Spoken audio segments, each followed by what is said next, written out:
Hi guys, good morning. তো দেখো, আমি সকাল সকাল আজকে চলে এসেছি ধান খেতে, ধান কাটবো বলে।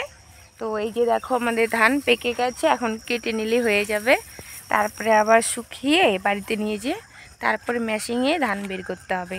অনেক ঝামেলা গো এই ধানের দিনে, মানে ধান ঘরে তোলাটা। আর এদিকে দেখো, অনেকের জমি কাটা শেষ, আর আমাদের জমি ধান এখনও পাকেনি, সেই জন্য একটু লেট হলো। আর এই যে মা কাটছিল ওই সাইডটাতে, আর আমি এখন কাটবো। তো চলো, ধান কি করে কাটছি তোমাদেরকে দেখাচ্ছি, তোমরা আমার সঙ্গে থাকো। আর এদিকে দেখো, তারপরে আমি চলে আসলাম ধানগুলো কাটতে। তো মা তো অনেকক্ষণই চলে এসছে, আমি বাড়ির কাজগুলো করছিলাম, সকালের কিছু বাসি কাজ ছিল। আর রান্নাটা করিনি, চা খেয়ে চলে এসেছি। রান্নাটা দুপুরে করতে হবে গিয়ে, আর নয়তো অর্পিতা আছে, ও যদি রান্না করে নেয় তাহলে ভালোই হবে। আর এদিকে দেখো, আমি ধানগুলো কাটছি। মানে কেমন করে কাটতে হয় বলো তো?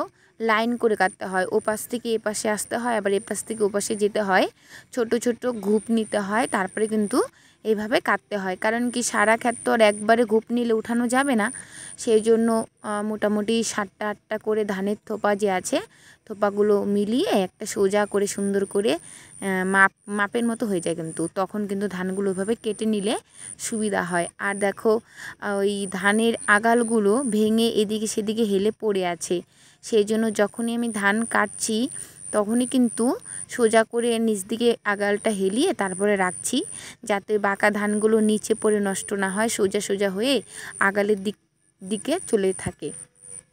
আর যদি আমি এভাবে করে না রাখি, কী হয় বলো তো? যখন ধানগুলো শুকিয়ে যাবে, বাঁধবো, তখন না ওই যেগুলো ধান নিচে পড়ে আছে গোড়ার সাইডে চলে যায়, ওগুলো সব ওই বাঁধার মধ্যে পড়ে যায়, তখন কেমন হয়। আর মেশিনে যখন এগুলো ভাঙবো বা বের করব ধানগুলো গাছ থেকে, তখন খুব অসুবিধা হয়।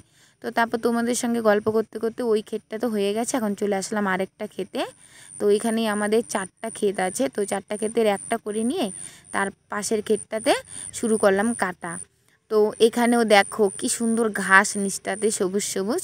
তো ভালোই হলো, আমার সোনা রূপা আর হচ্ছে সঙ্গী, ও খেতে পারবে, কোনো অসুবিধা হবে না। আর তারপরে তো যাই হোক, খুব ভালো। আর কেটে নিচ্ছি, দেখো রোদ্রুটাও কেমন উঠছে, কি বলবো।